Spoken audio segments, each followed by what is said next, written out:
Hey y'all, greetings and salutations from sunny Philadelphia. I'm here today and I just wanted to give you guys a little tour of the garden this year.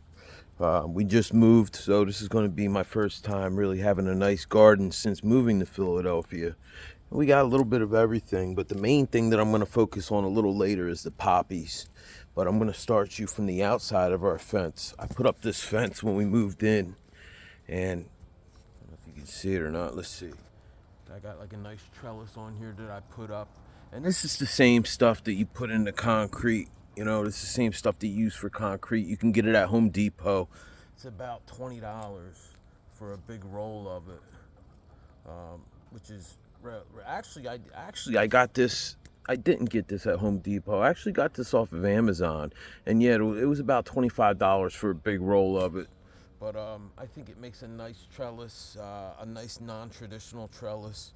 And you see I got some Japanese honeysuckle here, which is kind of invasive, but it'll be really nice, and it's a vigorous grower, even in the colder temps for this time of year. Then over here I got a little blueberry plant that I keep plucking the flowers off of because I'm trying to encourage it to grow out a little bushier. So then we got some chicks and hens, and they're already rooted in pretty nicely. Got a nice rose bush here that's really popped. This was like basically a stump when I got it, and it's really starting to pop now. Got a beautiful bushy flavor to it, and it's doing really well. And right now it's April 8th, and I put all this stuff in like early March. I put everything in. We had a nice warm spell, and I said, you know what, I'm going to take a chance. And this year, instead of buying a lot of expensive, bigger plants, I decided just to start out the garden with something small and something cheaper. So I basically went with all little saplings and all little rooted pieces of different things. And here you can see I got some clematis going. Got about 4 different colors of clematis, so I'm definitely going to come back later on in the season and update you guys on the different colors that we have going. But you can see this one's really taking off, and it's already starting to wrap right around that trellis. I don't know if you can see it right there, but that's just natural. That's just what it does. It wraps right around there. And this whole trellis is going to be covered by the end of April, by the end of this month, I'd say, in about 3 weeks, or close to it. Got a little birdhouse that I put out up there. But of course, now the birds keep shitting all over the fence, so you got to keep that in mind. And I got some raspberry here. I believe it's raspberry. And then I got some blackberry here. And you'll see I got some sticks all around here. And if you ever have to keep cats out of your garden, or you want to try to keep cats out, just stick some like little twigs all along where you don't want them to walk. And it'll be too much for them to try to navigate through that. And you see I got the same thing going on in this. And these are the poppies. And these are opium poppies. So these are Poppies somniferums. And this one's absolutely huge. See that sucker right there? Absolutely beautiful. And these things, so the great thing about poppies, when you're growing poppies, you definitely want to get the seeds in very, very early in the season. And for me, being in zone 7B, if you ever watch any other poppy videos, Breed a Plant Lady, we got some flowers here on this little, I think it's a rhododendron, I want to say. I forgot exactly what it is. Azalea. I think it's an azalea and rhododendron hybrid that I got. But I got 2 of them, and they're both different. That one's not doing anything yet. I'm hoping to get some late summer blooms out of that one. Then I got some hyacinths going. They're not even coming in yet, but and then I got some more hens and chicks. But the thing with the poppy seeds that you want to keep in mind is you want to get them out very early. And in zone B, that's going to mean getting them out around Black Friday. So sometime around November, December, because you actually, unlike a lot of other seeds, you want that seed to cold stratify. And what that means is the cold basically breaks down a little bit of the coating on the outside of the seed, and it makes it ready for when it does receive them warmer temperatures and that moisture, it makes it ready to sprout. And I'm going to show you a bunch of seeds, really, a bunch of sprouted seeds, so you can see what they look like. There's some right there. And there's some. They look like a V. Hopefully I'm getting a good shot of it here. And then once they get out of that V stage, once they go out of the, here's a really freshly sprouted one right there. Once they get out of that stage, then they go into like a cross stage where you have 2 more leaves that come out. So now you have like a cross. Then after that, they really start, and I'm still digging out grass. This was all lawn. This was all lawn that I turned into a garden. This whole thing was lawn. And I put this fence up when we moved in. Then they start getting really leafy. And once they start getting leafy, it's on. And I'll show you some of the leafy ones that I got over here. And they're getting pretty big. Bam. So you see that? And the weather here has been really wet, and I'm really happy that I amended my soil with lots of sand and lots of perlite, because if I wouldn't have done that, a lot of this stuff would have died already, because it just can't take the kind of wet. It doesn't like really swampy wet roots. It likes well-draining soil, and that's like one of the main things for a poppy. Besides that, they don't really need anything except for like neglect. Really. Of course, I overdo mine. You know, I'm always out here thinning them out, which, you know, that's a debatable thing too, whether you should thin them. And here, I'll show you some that are in a pretty big group here. And as you can see, they're getting pretty big. And what I'm actually going to do, I'm going to leave some to just go in these big patches like I have here. And other ones I'm going to thin out.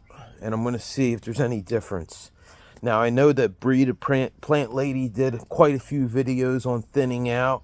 And she's pretty much like one of the poppy queens. Her and Lil Poppy Mama, you know, they both grow a lot of poppies. And, you know, Poppy Mama says that you should thin them out. But Bree, the plant lady, says that you shouldn't thin them out. So, you know, you just kind of have to use your own judgment and experiment. And I'm going to let you guys know later on in the season how things turn out. But look at this. This is all poppies. Like, these are all poppies that I planted in last December. And they managed to get that snow and ice and cold. And the seed stratified really well and gave me a great germination rate. Now, don't get me wrong. You can take seeds and throw them out in the spring. And they will do fine, but from what I'm understanding, they're not going to grow as vigorously. They're not going to be as cold hardy as they would if you throw them out in December.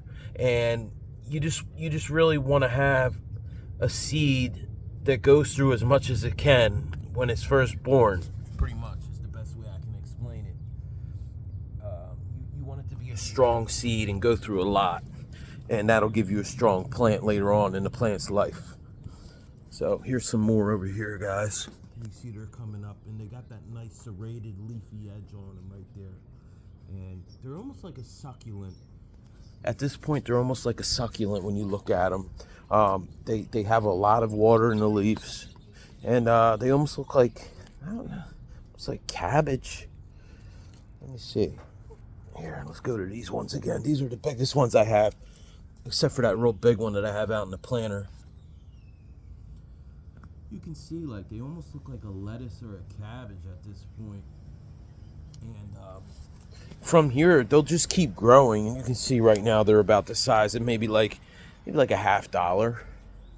But they'll actually grow really huge. And here you can see I got some. These are like a rhododendron hybrid that I have going. Really easy. Really should be in the ground, but I'm like out of room. So. And then this other one I have here, this is a weeder that I use, by the way. But then this other one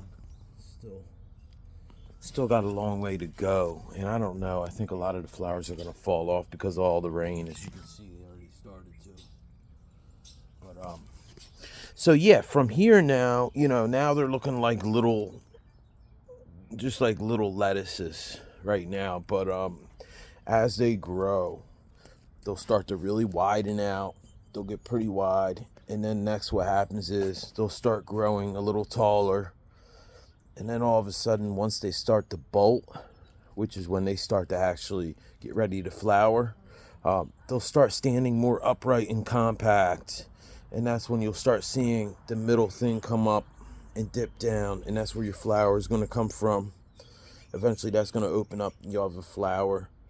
And while that flower is going, you have a pod developing as well. And of course, the pod is where all the good stuff is.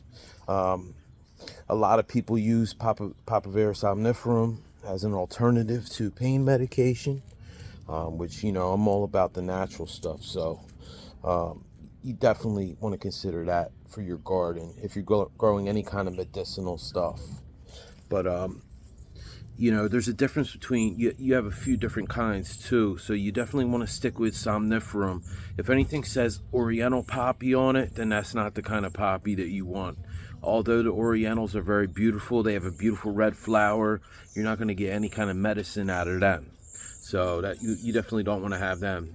California is another one, a beautiful perennial, but you're not going to get any kind of medicine. But it will come up every year, and it comes up really thick. After that first year, once it comes out of the ground in spring, it comes up really thick and it's beautiful. So that's another one to keep in mind if you're just looking for something more ornamental. Now, you know, even though this type of poppy, the Somniferum poppy, is not a perennial, it will reseed itself every year if you just leave the pods to dry. They basically open up little windows all around the pod, and I wish I would have brought some. I wish I would have brought a couple pods out to show you that. And you know what? I'm probably gonna run in and just show you what these pods look like real quick. Let me show you what they look like. I'll bring one out so you can see what these windows look like on the pods. Let me grab one for you real quick. Hey, buddy. Yeah, our other cat just died the other day, so about a week ago. So now Jinxie's sad and he's looking around. He's in the seeking stage, which is what cats go through. It's like the first stage of a cat's grief, where basically they're doing seeking behavior and they're looking out for their their life partner. The cat I just showed you, Jinxie, he's 14 years old. And, you know, his brother was his life partner.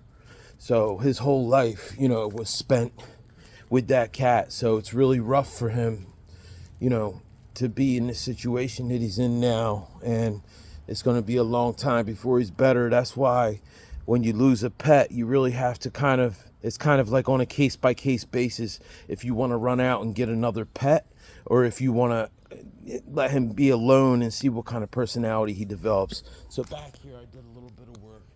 Of course I sprayed some poppies back here, and you see they come up really good wherever you put them. I got some growing in the corners where I dropped some. There's some over there in the cracks. So they'll come up wherever you plant them pretty much. And they just need light and they need moisture, just like most plants. But we got some tulips over here. This tree was actually a rescue. It's a red maple, but it was a rescue. I found it in the garbage. As you can see, guys, it's coming up, man. It's got a little bit here. It's got a little bit of leaves on it, and it's slowly coming together. So, you know, as it gets warmer, and then I got some Nandia bush back here and some unknown flowers. But here's the belle of the ball that I wanted to show you guys here. Now, this right here is a poppy pod, and this poppy pod is a wonder of nature. And of course I picked one that was windowless, but I'll show you where the windows usually develop. So you have the top of the pod right here, and that's kind of what you see in the middle of a poppy flower when you see a poppy flower in full bloom. And then you got, if you look underneath here, you'll see there's that darker area underneath. And usually, let me see, is there any open up? No. But usually underneath here where that dark brown is, and here, let me see if I can get it a little closer. There we go. Right under there where that color is, that brown color, is where there's windows. And as this poppy, because imagine now, see, if you look, this is a pretty long poppy, but imagine now, this poppy's like 5 or 6 feet, and it's blowing back and forth. It's blowing back and forth in the wind, and that's making the seeds come up to the top of that and come out of them windows as it's shaking in the field. So that's basically what happens with these. So they're really vehicles of their own self-seeding, which is really cool. But as you can see, we're a long ways off from that, but we have poppies everywhere. And of course, like I said, this was all grass, and I tilled this for days. We moved in here in December, and I believe I got the tiller in like January, and I tilled for days in here, and I'm talking about a heavy duty tiller, and I pulled out clumps of grass for days. And as you can see, I still have a lot of grass in here. You know, I'm still fighting with the grass, but so the plan, if this goes good with the poppies this year, next year we're going to get a lot of the grass out of here, and a lot of the junk out of here, and I'm going to be very choosy next year about how I plant these, so I don't have to do as much thinning. Because look at this, when you look at this step here, you see that's all poppies all around that step. And you know, I hate pulling them out. I hate pulling them out. You can eat them. On the internet it says they're not edible, but they are absolutely edible. Lots of people do eat the sprouts, because otherwise what are you going to do? Just throw them in the garden, right? But so yeah, this is the gist of it. So next year we're going to try to get a lot of this junk out, give it a good till again, amend the soil with a little more fertilizer, and maybe put a layer of topsoil over this, a nice clean soil for the seeds to start out on, and see if that makes a little bit of a difference. Very happy with the results this year so far, but you know, there's always room for experimentation and improvement. So, but anyway, guys, that's about it. I just wanted to show you everything that we have going on. Doing another experiment right now, and that's the wildflowers over here in this bucket. Definitely can see all the sunflowers coming out. A ton of sunflowers. And I couldn't tell you what else is in here, and we also planted sunflowers all around the edge of this garden and all around the outside. So they're gonna come up, you know, and then actually in the next couple of weeks they'll be sprouting up. You know, it recommended a lot of things. I noticed on the back of the seed packs, a lot of them recommend the recommendations that they have for planting. Are pretty late compared to what you can actually do. And I'm not telling you guys to just disregard, but if you know you have a really warm stretch coming up and you don't really see any weather coming up that's looking like it's going to be super cold, you know, give it a shot. Plant a few. Try to get a head start on everything. You know, try to get a head start. And, you know, you'll know for next year if you want to do that again. You can even keep a little diary if you want to figure out what's going on. But you know, for me, gardening is something I love to do. It's a passion, and you know, it's just a little something. It's another hobby. And for the people that know me from my old YouTube channel, you know, I like to do a lot of different things. I'm no longer growing mushrooms. I gave that up, but now I'm all about the garden.